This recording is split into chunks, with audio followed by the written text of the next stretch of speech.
कैसा अंधकार है, कैसी माया है ये।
क्या हुआ अंगराज? क्या हुआ? अब करो प्रहार। प्रहार करो अंगराज, प्रहार करो। कौन है ये?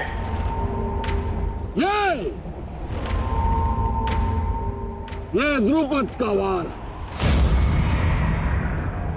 पांचाल का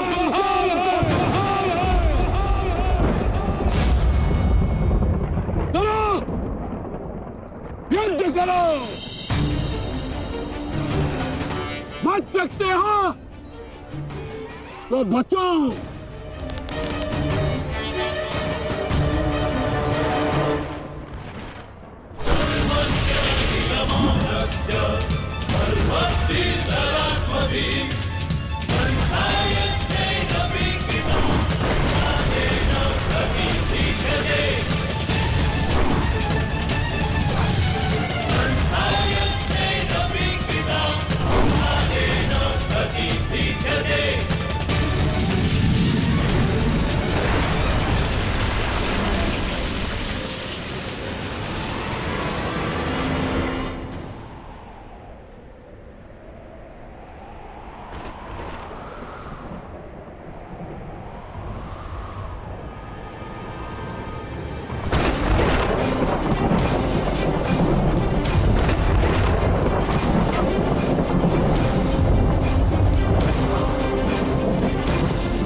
स्त्री है।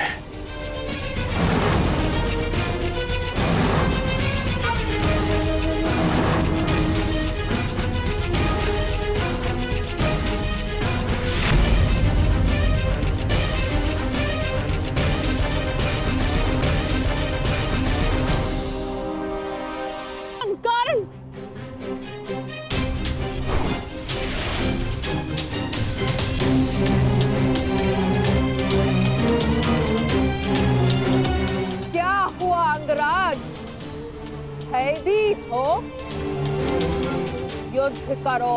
एक स्त्री पर अस्त्र उठाना किसी भी योद्धा के धर्म के विरुद्ध है।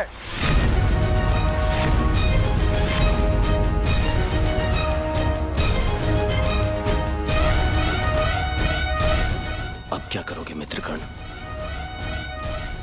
क्या स्त्री पर अस्त्र न उठाने के कारण हम दिग्विजय का पहला ही युद्ध हार जाएंगे?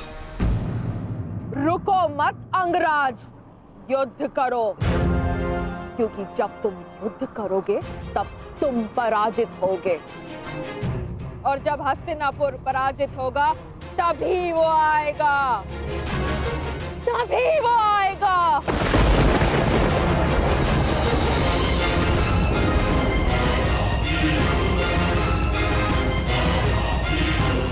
किसके आने की बात कर रही है? तुम सबको बंदी बनना होगा, तभी वो आएगा, तभी मेरे जन्मों का प्रतिशोध पूर्ण होगा। मामा जी, ये किसकी बात कर रही है? किसे लाना चाहती है वो यहाँ पे? मेरा प्रतिशोध पूर्ण करने के लिए उसे आना ही होगा।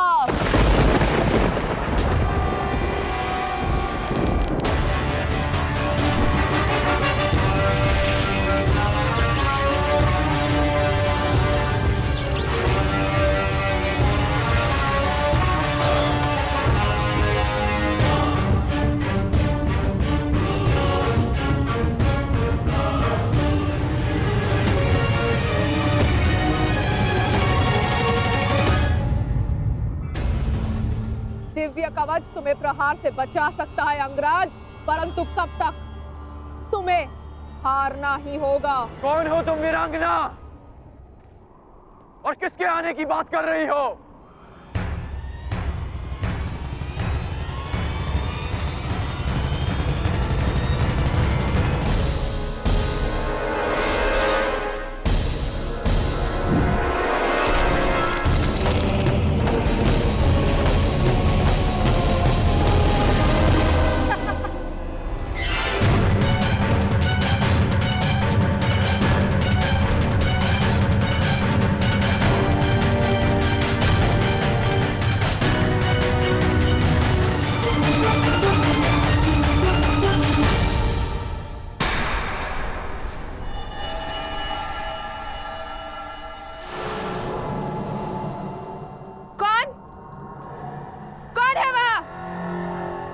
किसने मेरे प्रहार को रोका है?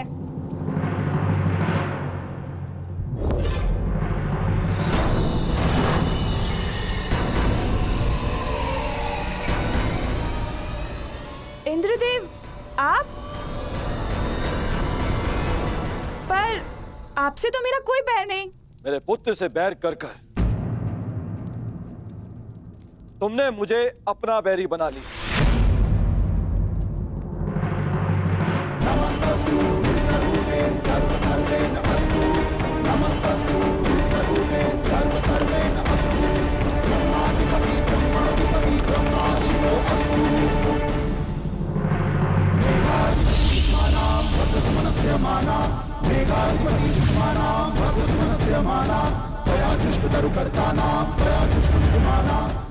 आप ऐसा नहीं कर सकते।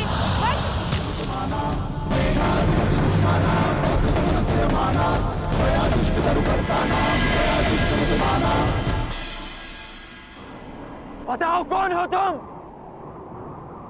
अपना परिचय दो। अंगराज, यह शिखंडनी है, शिखंडनी।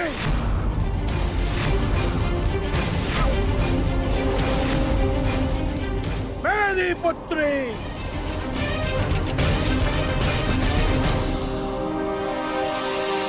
युद्ध करो अंगराज,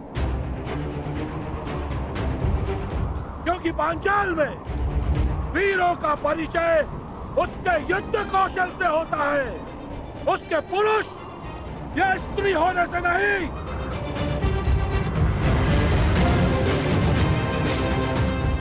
और यदि लड़ने का साहस नहीं है तो बुलाओ उसे, मेरे सामने लाओ। मैं एक स्त्री पर अस्त्र नहीं उठा सकता, और ये पता नहीं किसे लाने की बात कर रही है।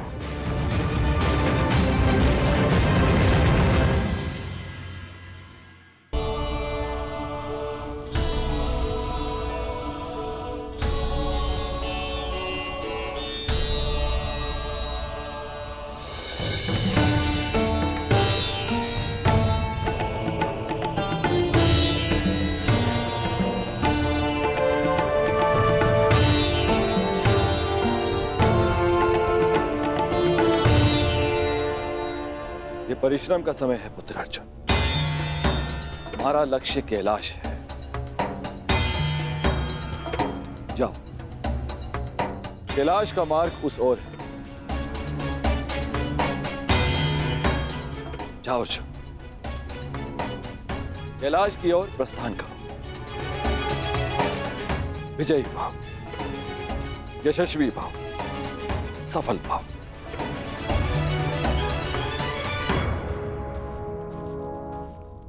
अपने पुत्र के मार्ग से मैंने बाधा हटा दी।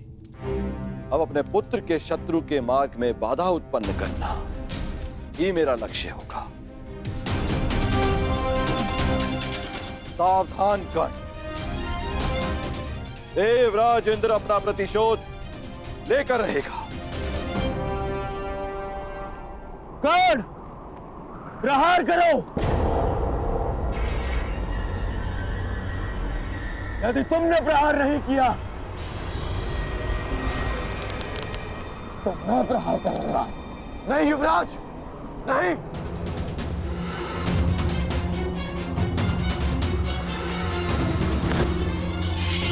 यदि तुम प्रहार नहीं करोगे तो मैं करूंगी।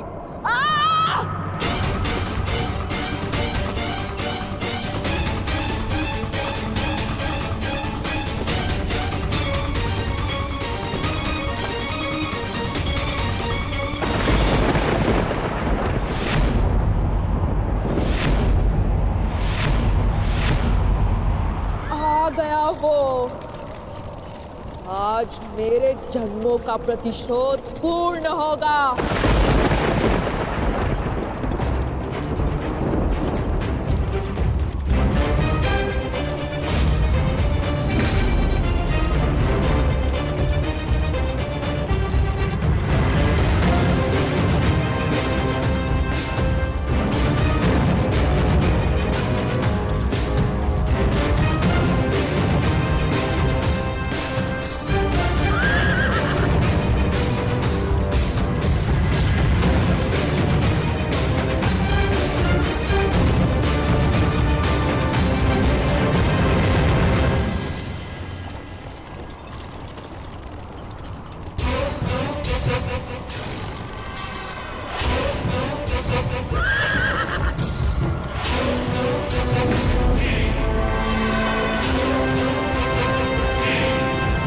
पितामह,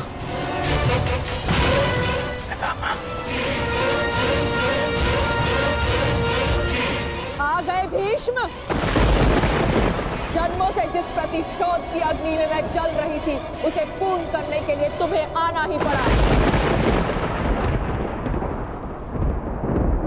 स्मरण है या भूल गए?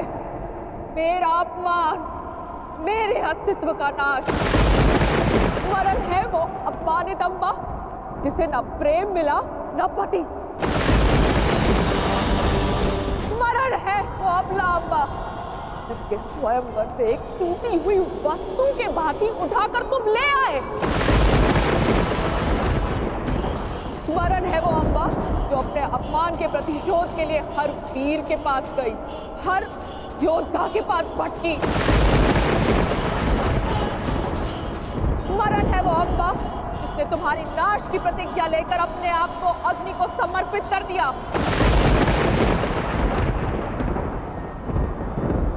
हाँ भीष्म, मैं उसी अम्बा का पुनर्जन्म हूँ। शिखंडिनी, शिखंडिनी, शिखंडिनी।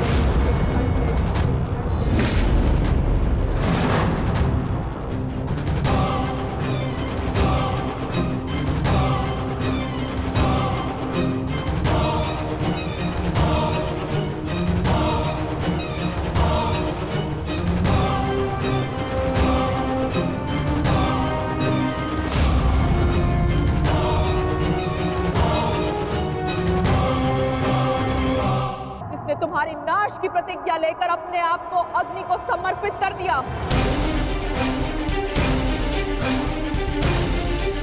हाँ भीष्म, मैं उसी अम्बा का पुनर्जन्म हूँ।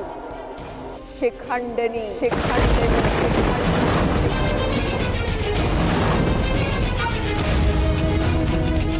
जो तुम्हारा काल बन के जन्मी है, आज उस अम्बा का प्रतिशोध पूर्ण होगा।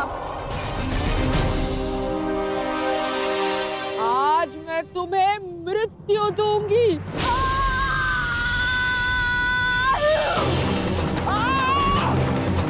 कौन? पितामह को बचाओ। रोको उसे।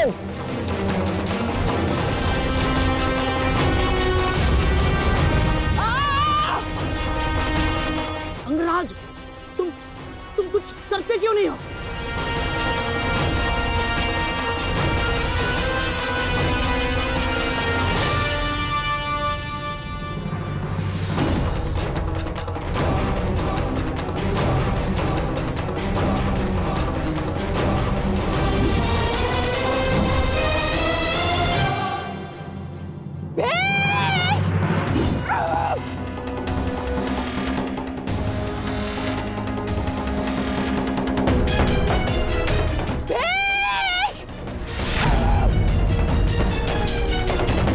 माया दिखा के बच नहीं पाओगे भीष्म।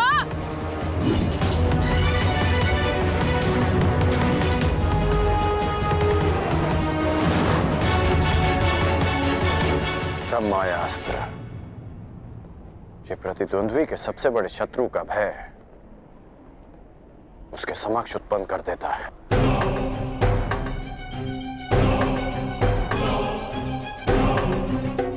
आज मैं तुम्हारे हर एक प्रतिबिंब का नाश कर दूंगी।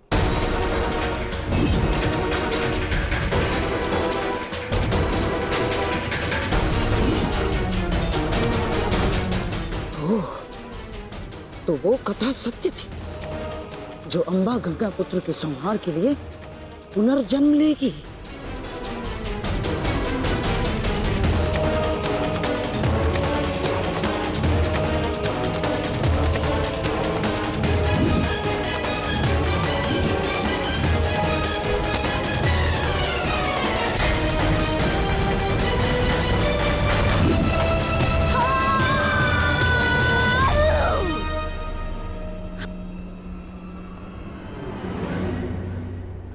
मुझे मेरा प्रतिशोध लेना है।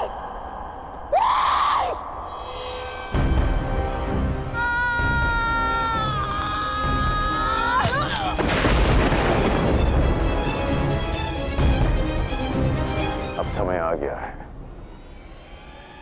शिखंडिनी को नागपाश के बंधन का अनुभव करा दिया जाए।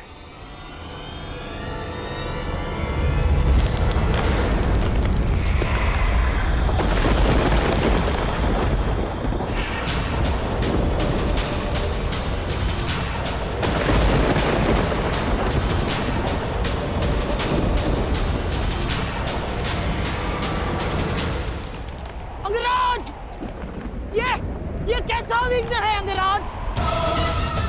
और अचानक ये जलवायु परिवर्तन कैसा?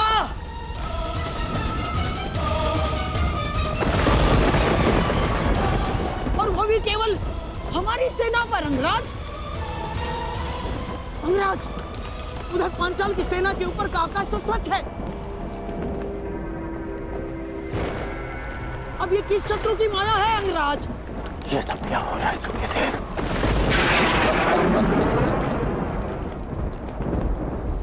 ये सूर्यदेव नहीं मूर्खगण, ये मैं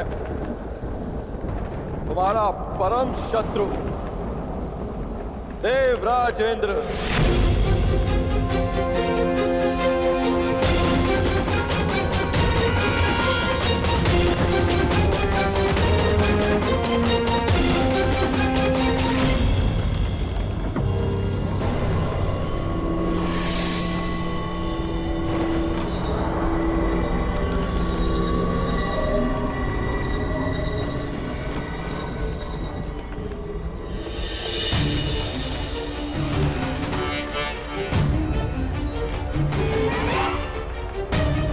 सूर्यदेव, ये आप क्या कर रहे हैं? अब क्यों मेरे मार्ग में आ रहे हैं? देवताओं के राजा होने का यह अर्थ नहीं है कि आप ही को अपनी शक्तियों का प्रयोग करने का अधिकार है।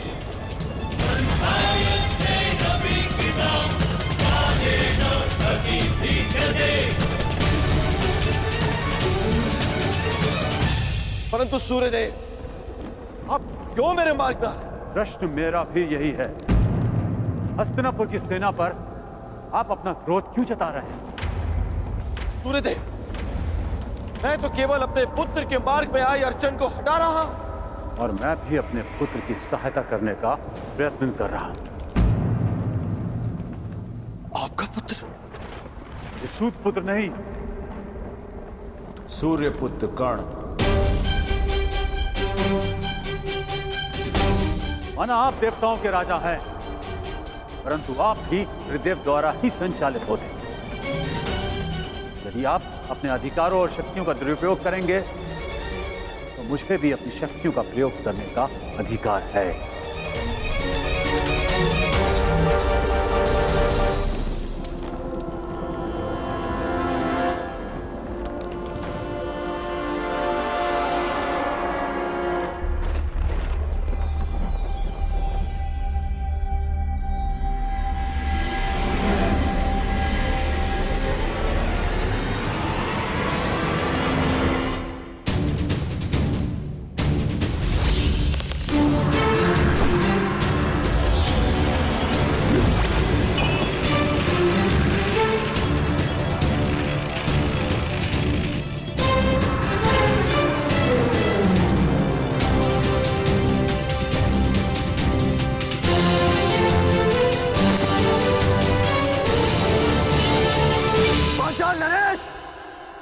यदि अपने राज्य का विध्वंस नहीं चाहते हो तो अपनी पराजय स्वीकार करो और अपना मुकुट युवराज दुर्योधन के चरणों में रख दो।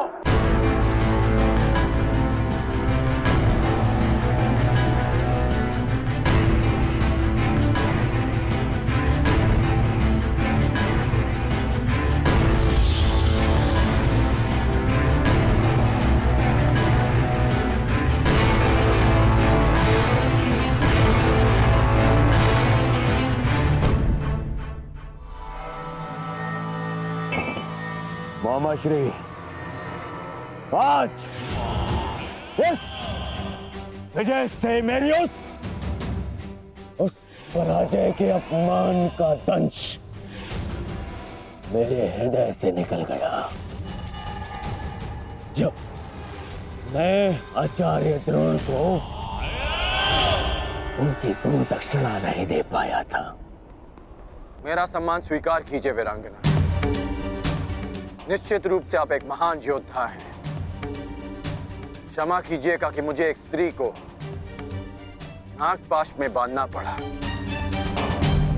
क्यों तुम पुरुषों को यह अभिमान है कि स्त्री केवल दया का पात्र है? कि वो दुर्बल है? कि वो केवल सृजन कर सकती है? एक स्त्री अगर चाहे तो संहार भी कर सकती है। शताब्दियों से यही तो चला आ रहा है, सम्मान की आड़ में स्त्री का अपमान। यदि आज तुमने ब्रह्मास्त्र का प्रयोग नहीं किया होता तो भीष्म को आना पड़ता, मेरा प्रतिशोध पूर्ण होता। परंतु एक दिन ऐसा आएगा अंगराज जब भीष्म मेरे सामने खड़ा होगा और वहां ना तुम उसकी रक्षा कर सकोगे ना तुम्हारा ब्रह्मास्त्र। स्मरण रखना अंगराज, एक स्त्री का प्रेम अगर संसार रच सकता है तो उसकी क्रोध की अग्नि सब कुछ भस्म भी कर सकती है। स्मरण रखना, एक महायुद्ध होगा, महाविनाश होगा और उस विनाश को तुम भी नहीं रोक पाओगे। जहां तुम भी अपने घुटनों पर बैठकर अंतिम सांस लोगे। स्मरण रखना कर्ण।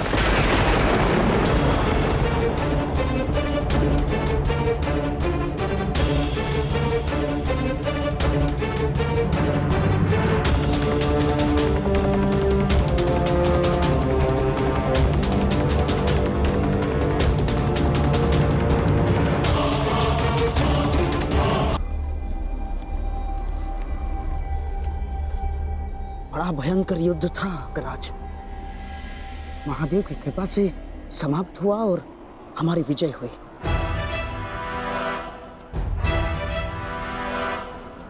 अभी कई युद्ध शेष हैं और कई विजय प्राप्त करनी है गांधार नरेश। हाँ।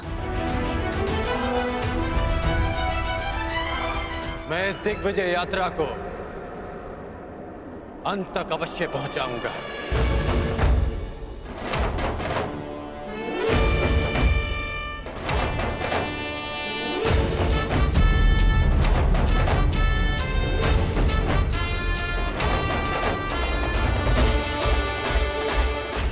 आखिर कब इस कर्ण का विजय रथ रुकेगा?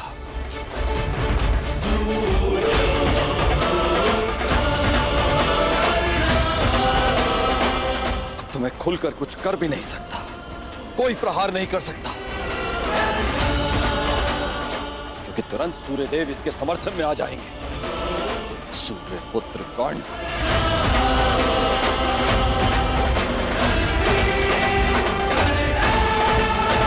कर्ण पांचाल पर विजय कर मगध की ओर बढ़ता जा रहा है। वहां मेरा पुत्र अर्जुन वो तपस्या करके भी महादेव को प्रसन्न नहीं कर पा रहा।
कर्ण ने कलिंग और बंग पर भी विजय प्राप्त कर लिया।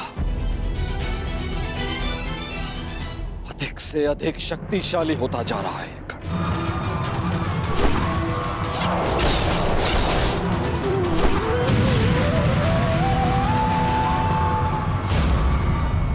अर्जुन। सब पर शीघ्र प्रसन्न होने वाले महादेव ना जाने कब मेरे पुत्र अर्जुन पर कृपा करेंगे।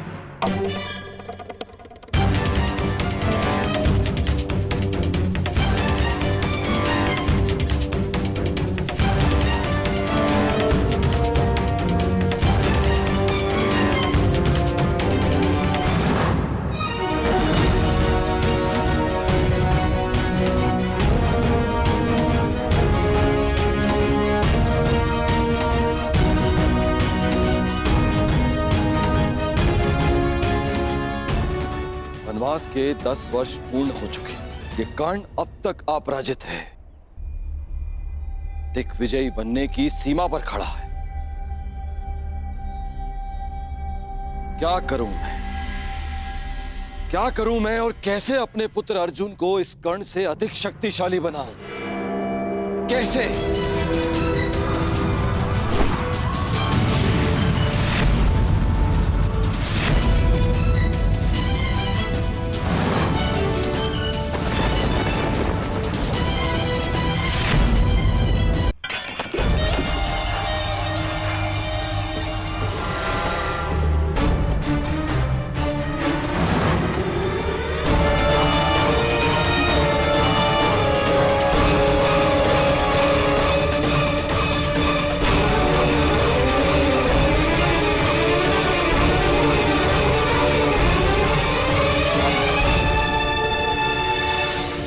बंग, छेदी, कलिंग, मगध, त्रिगद, मत्स्य,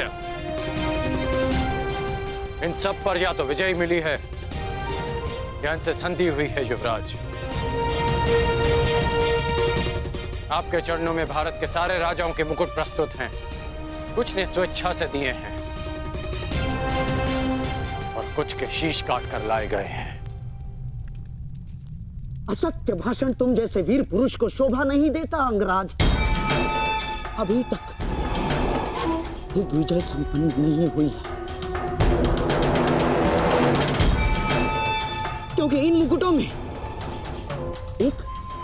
एक मुकुट तो है ही नहीं। उग्रसेन का मुकुट अंगराज। द्वारका अंगराज, द्वारका। अभी तक तुम्हारा द्वारका पर विजय पाना शेष है अंगराज, और द्वारका पर विजय पाए बिना मेरे सम्राट दुर्योधन की दिग्विजय अधूरी होगी। अंगराज।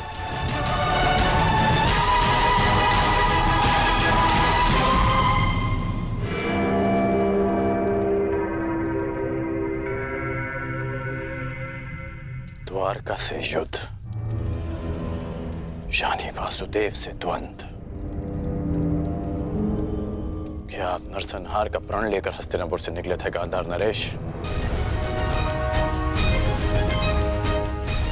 रक्त की नदियां बह जाएंगी,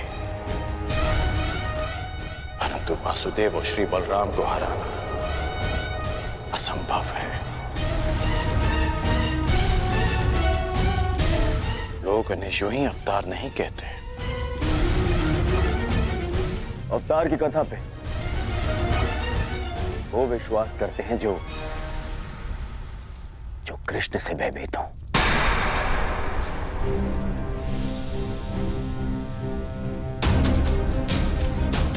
तुमने ही कहा था ना मित्र कि भावी युद्ध के लिए शक्तिशाली राजाओं को अपने समर्थन में लेना आवश्यक होगा। बिना द्वारका के ये कैसे संभव होगा मित्र? तुमने मेरे लिए दिग्विजय का वचन दिया है, क्या उसे पूर्ण नहीं करोगे मित्र?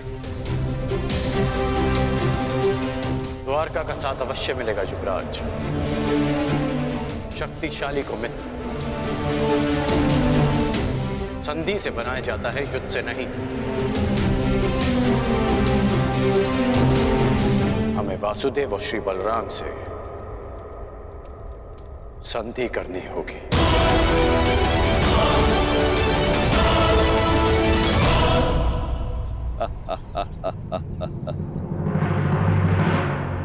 द्वारका से संधि? द्वारका से तुम्हारी संधि नहीं होने दूंगा कर्ण। तुम्हारे विनाश का जो अवसर मैं खोज रहा था वो तुमने स्वयं मुझे दे दिया है। अब देखना बलराम कैसे तुम्हारा विनाश करेंगे। ना ही ये सूर्यदेव बलराम के आगे कुछ कर पाएंगे और ना ही गोवर्धन उठाकर मुझे नीचा दिखाने वाला वो वासुदेव कृष्ण।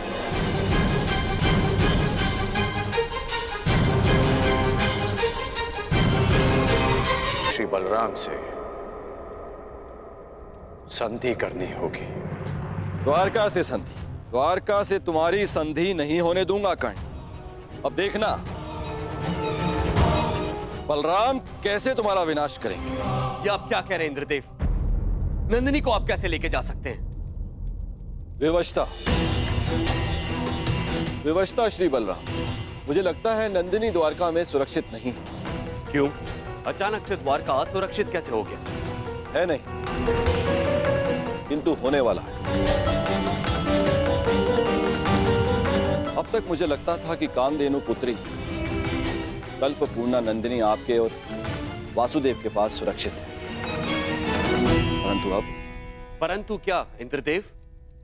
क्या आपको यादवों के गौवंश के प्रति प्रेम पर संदेह है? कदापि नहीं, किंतु मुझे हस्तिनापुर की नीति रीति पर विश्वास नहीं है।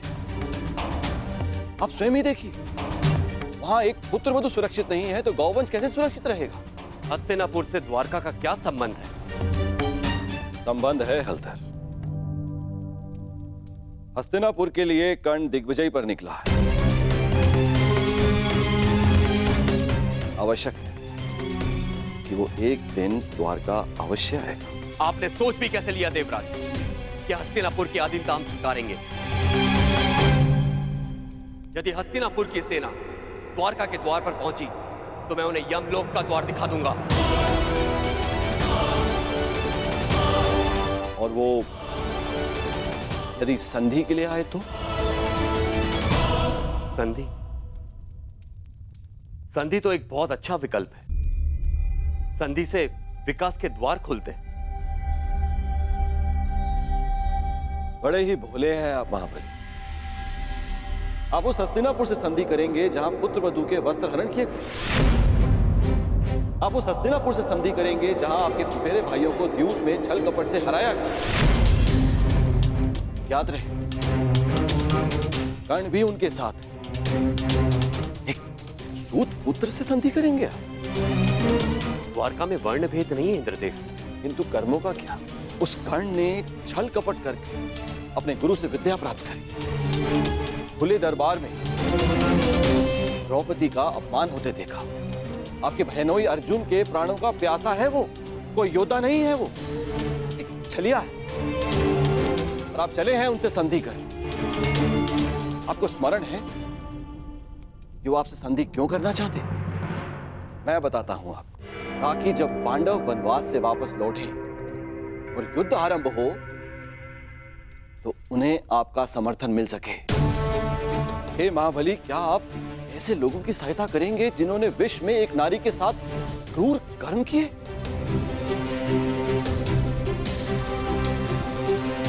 तो और क्या विकल्प हो सकता है इंद्रदेव? यदि कोई मित्रता का हाथ बढ़ाने के लिए आपके घर तक आए तो आप उसे कैसे ठुकरा सकते हैं? यदि मित्रता का अवसर ही ना दिया जाए तो कैसे?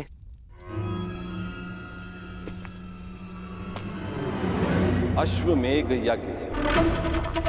इससे पहले कि वो कर्ण द्वारका पहुंचे, आप अपने नाना श्री के प्रतिनिधि बनकर यज्ञ आरंभ कीजिए। अश्व छोड़िए। यदि कर्ण ने उस अश्व को जाने दिया तो वैसे ही हस्तिनापुर आपका अधीन हो जाएगा, और यदि रोक लिया तो आप युद्ध करके उसका नाश कर सकते हैं। ये अच्छा विकल्प है।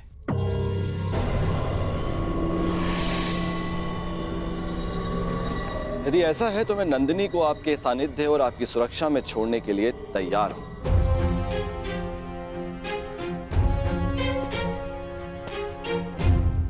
दाऊ,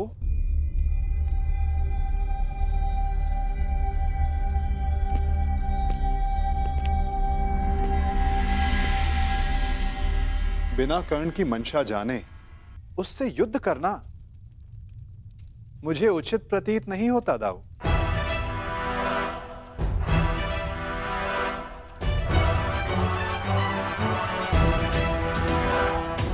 मुझे ऐसा प्रतीत होता है कि आप नंदिनी की सुरक्षा करने में समर्थ नहीं।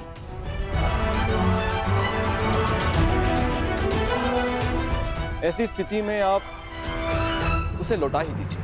यदि नंदिनी यहां से गई तो द्वारका का अपमान होगा, जो मुझे स्वीकार नहीं। नंदिनी यहीं पे रहेगी।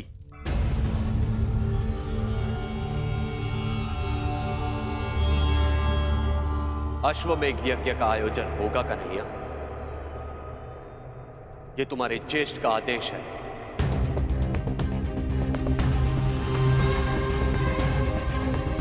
क्या तुम्हें अस्वीकार है? यदि अश्वमेघ यज्ञ नहीं हुआ तो नंदिनी द्वारका को छोड़कर चली जाएगी, और यह द्वारका के लिए बहुत ही अपमानजनक बात होगी। क्या यह स्वीकार है?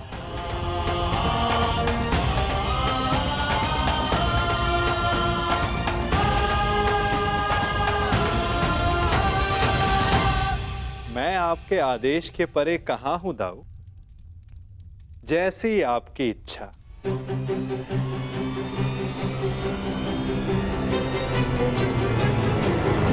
तो ठीक है, यज्ञ के लिए उत्तम अश्व की व्यवस्था करो, और पहले ही मुहूर्त में यज्ञ प्रारंभ होगा।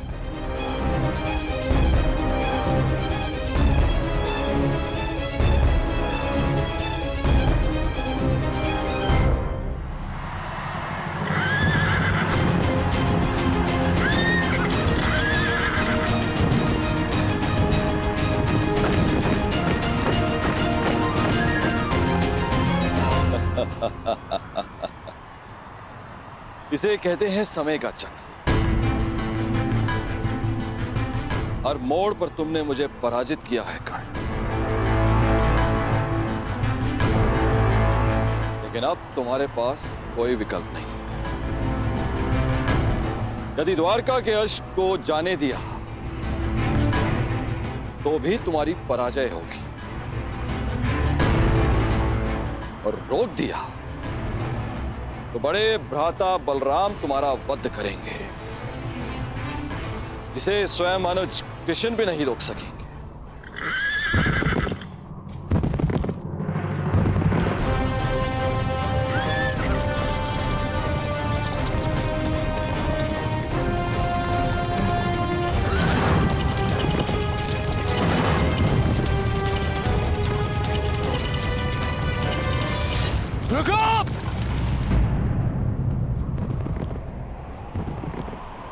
क्या हुआ मित्र?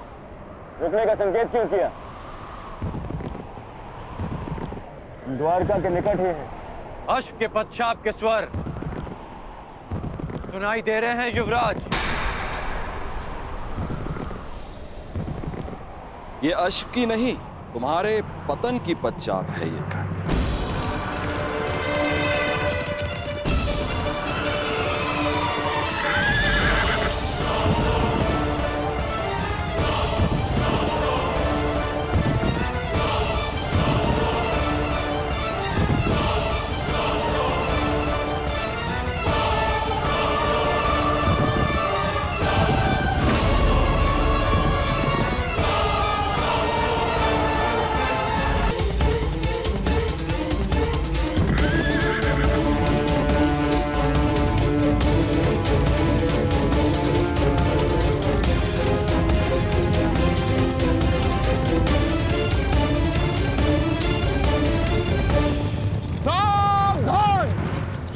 अश्वमेघ यज्ञ का अश्व है जो श्री बलराम और श्री कृष्ण की सुरक्षा में है।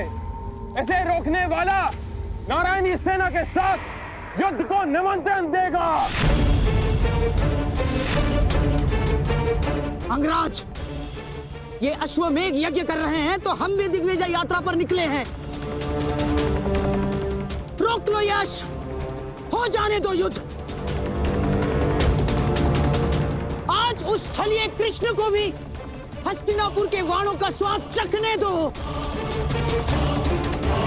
नहीं मामाश्री, बात केवल कृष्ण की नहीं, हलधर बलराम की भी है। एक बार बलराम ने हमारी मित्रता स्वीकार कर ली, फिर जीवन भर पांडव हमारे समीप नहीं आ पाएंगे और ना ही कृष्ण हमारा कुछ भी बिगाड़ पाएगा।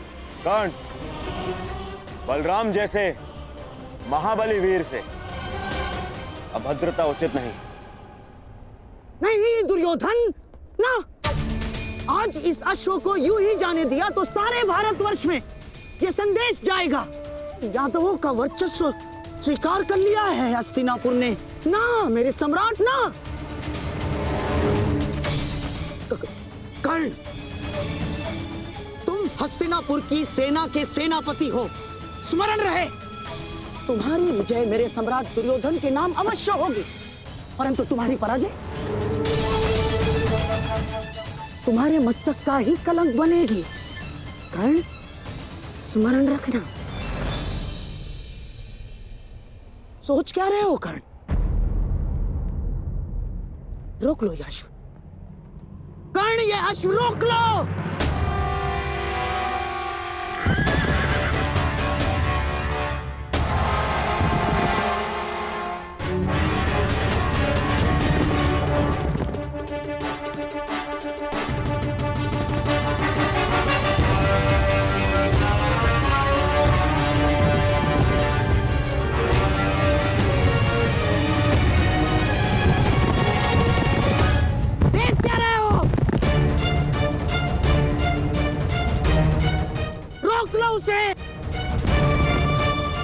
नहीं।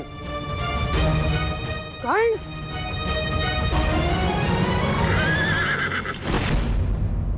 go!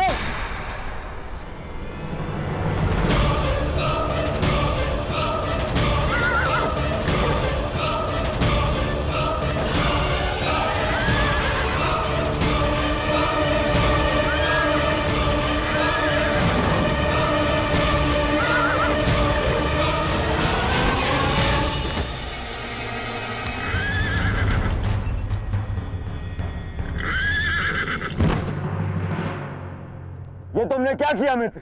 अब श्री बलराम का कोप सहना होगा हमें। अश्व को रोका गया है। आक्रमण!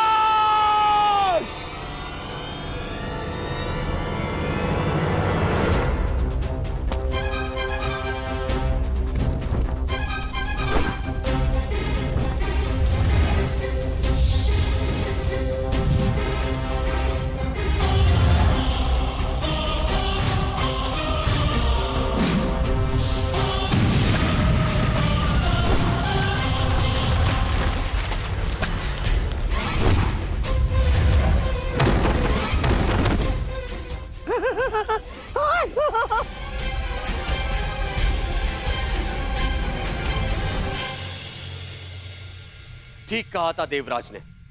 यह कर्ण बड़ा ही उद्दंड और दुस्साहसी है। द्वारका के अश्वों में एक यज्ञ के अश्व को रोका है उसने। हमारी सेना पर आक्रमण किया है उसने। मैंने कहा था ना दाऊ कि ये योद्धा तनिक विकट है। परंतु उसने अभी तक बलराम के हल और गदा की विकटता नहीं देखी है। हस्तिनापुर को अपने हल की नोक से उखाड़कर भूमि में गाड़ दूंगा मैं जानता हूं कि तुम्हें कर्ण प्रिय है, परंतु जो भी द्वारका के सम्मान की सीमा को लांघे वो मुझे प्रिय नहीं। अब कर्ण को मेरा सामना करना ही होगा। अब जैसी आपकी इच्छा दाऊ। मैं तुम्हारी इच्छा जानना चाहता हूं कन्हैया। क्या इस युद्ध में तुम भाग लोगे या नहीं? अब दाऊ की इच्छा है तो कन्हैया को तो आना ही होगा। परंतु क्या? परंतु इस युद्ध में मेरी भूमिका कुछ और होगी दाऊ, क्योंकि आने वाला योद्धा महारथी है और इस युद्ध में सामना करने के लिए आपको एक चपल सारथी की आवश्यकता पड़ेगी।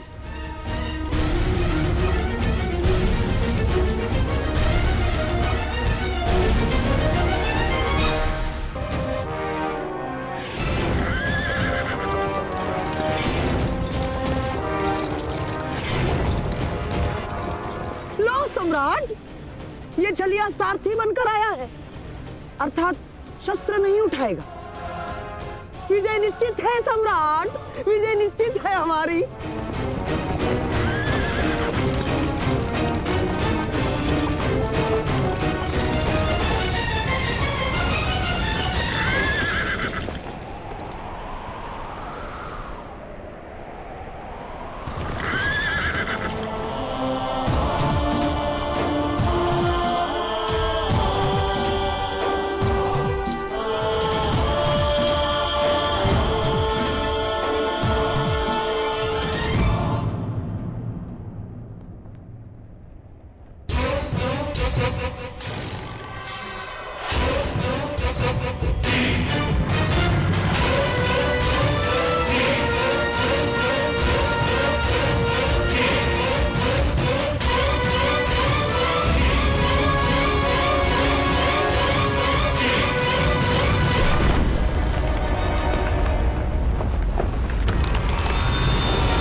द्वारका के अश्व को रोकने वाले कर्ण, तेरा सामना बलराम से है। अपने प्रियजनों का स्मरण कर ले, क्योंकि तेरा स्वागत स्वयं यमराज करने वाले हैं। शत्रु ने ललकारा है, अंगराज उत्तर दो।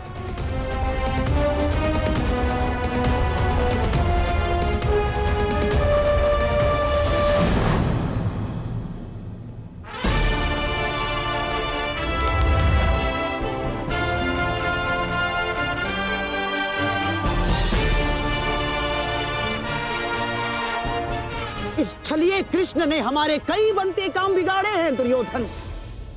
आज इसकी पराजय का आनंद हम उठाएंगे। द्वारका का पतन होगा।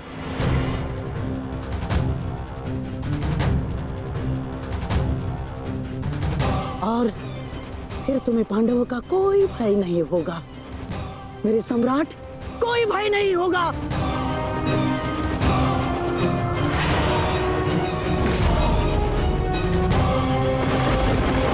बाण संधान करो कर्ण। तुमने बाण संधान किया और मेरा प्रतिशोध पूर्ण होगा। आज मेरे एक परम शत्रु की हार निश्चित है, या तुम्हारी या कृष्ण की।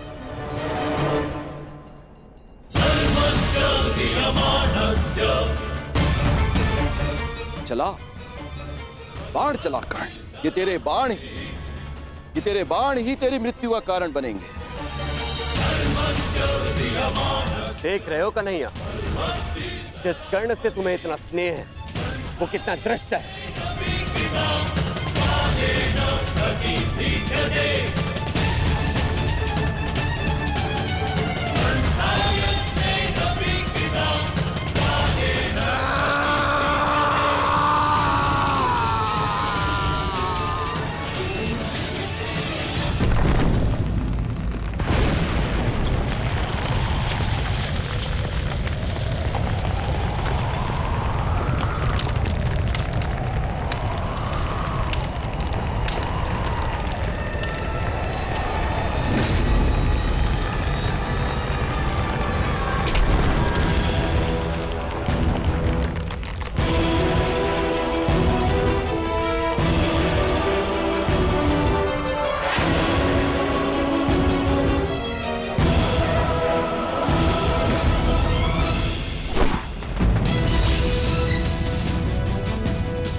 इस सुगंध से तो प्रभु परशुराम का तेज स्मरण हो आया।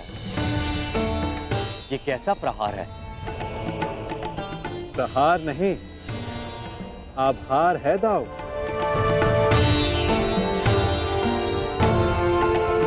कहा था ना कि आने वाला योद्धा तनिक भिन्न होगा। हस्तिनापुर के युवराज की ओर से मैं परशुराम शिष्य राधेकर्ण श्री बलराम और वासुदेव को नमन करता हूं। शत्रु को नमन? जिस प्रकार आकाश में आया हर मेघ वर्षा नहीं लाता, उसी प्रकार आगे बढ़ने वाला हर पग शत्रुता का नहीं होता हलधर।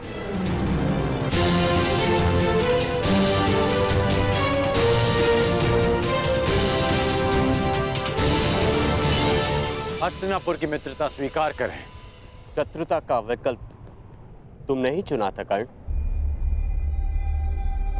जब मित्रता ही करनी थी तो अश्वमेघ यज्ञ का अश्व रोका क्यों?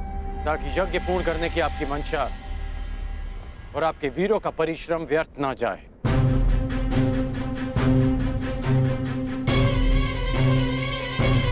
इस अश्व को ध्यान से देखिए। इस अश्व का दायां कान कटा हुआ है।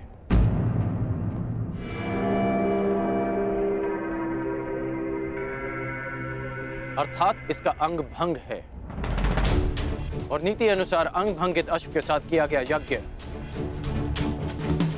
फलदायी नहीं होता। इसलिए मैंने आपके इस अश्व को रोका।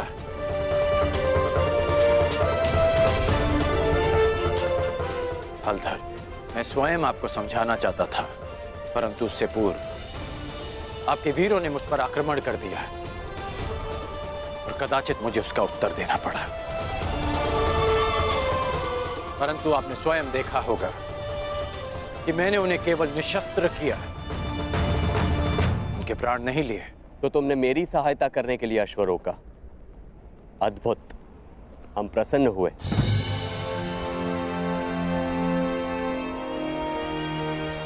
यह अश्व लाने का उत्तरदायित्व किसका था? कान्हा, तुम सबको यही कहते हो ना कि तुम मेरी आज्ञा का पालन करते हो, लेकिन परिणाम में वही होता है जो तुम चाहते हो।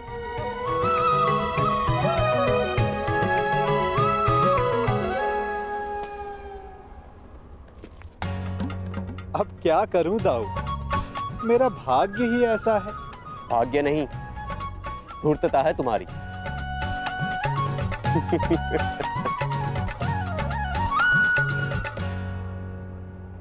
तुम्हें लेके मेरे मन में जो भ्रम था, वो भ्रम तुमने तोड़ दिया है। हम प्रसन्न हुए। कहो, क्या इच्छा है?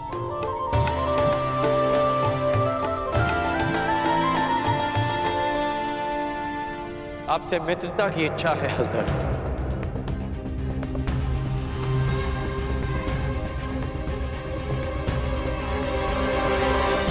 और एक आश्वासन भी बलराम, आवश्यकता पड़ने पर आप और आपकी सेना हस्तिनापुर की सहायता अवश्य करेंगे।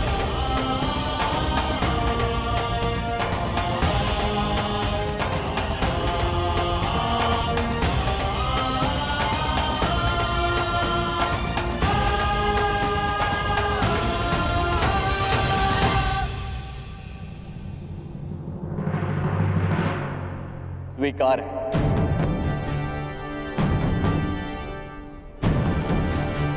परंतु मैंने तुमसे कुछ मांगने को कहा था कर्ण। इस समय मेरा लक्ष्य युवराज दुर्योधन को सर्वशक्तिशाली बना देना है।